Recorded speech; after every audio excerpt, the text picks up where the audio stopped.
നിങ്ങൾ ശ്രദ്ധിച്ചിട്ടുണ്ടോ, നിങ്ങളുടെ ബ്രെയിൻ എപ്പോഴും നെഗറ്റീവായിട്ടുള്ള ന്യൂസുകളിലേക്കും നെഗറ്റീവായിട്ടുള്ള ഇവൻസുകളിലേക്കും എന്തുകൊണ്ടാണ് കൂടുതലായിട്ട് അട്രാക്ട് ചെയ്യപ്പെടുന്നത്? നമ്മുടെ ബ്രെയിനിൻ്റെ പ്രധാനപ്പെട്ട പർപ്പസ് എന്ന് പറയുന്നത് എല്ലാ തരത്തിലുള്ള പ്രശ്നങ്ങളിൽ നിന്നും നമ്മളെ പ്രൊട്ടക്ട് ചെയ്യുക എന്നുള്ളതാണ്. അത് ഫിസിക്കലായിട്ടുള്ള പ്രശ്നങ്ങളായിക്കോട്ടെ, മെൻ്റലായിട്ടുള്ള പ്രശ്നങ്ങളായിക്കോട്ടെ.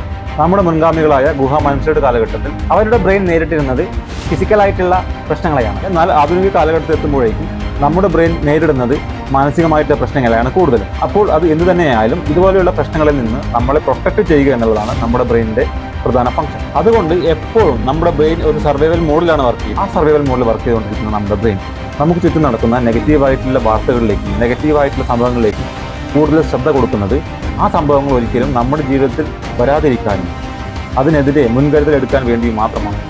ഇത് നമ്മുടെ ബ്രെയിനിൻ്റെ ഒരു നാച്ചുറലായിട്ടുള്ള ക്യാരക്ടറാണ്. എന്നാൽ ജീവിതത്തിൽ നമുക്ക് മുന്നേറണമെങ്കിൽ, പോസിറ്റീവായിട്ടുള്ള നല്ല മാറ്റങ്ങൾ വരുത്തണമെങ്കിൽ ബ്രെയിനിൻ്റെ ഈ ഒരു സ്വഭാവത്തിനെതിരെ തീർച്ചയായിട്ടും നമുക്ക് വർക്ക് ചെയ്യേണ്ടതുണ്ട്.